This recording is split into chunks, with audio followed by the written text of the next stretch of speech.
Well, I was going to check on another place you can find this stuff. So those old or the newer air conditioners that people put inside of their houses. One of the things that we actually noticed inside of our hose that kind of, because you have to bring that hose where the water line is coming in inside the house.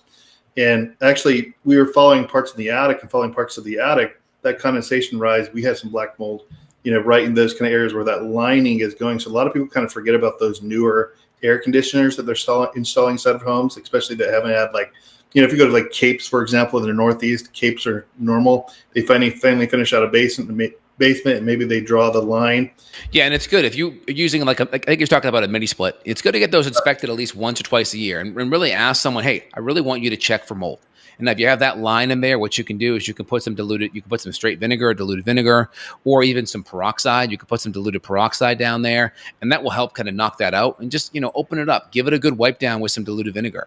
Right? Or get some gloves and put some peroxide in a microfiber and just kind of get everything wiped down, or give it a little spray.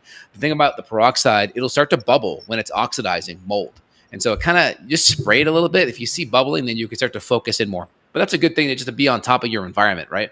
Because if you're in a chronically moldy environment, it's possible that could transmit to your skin.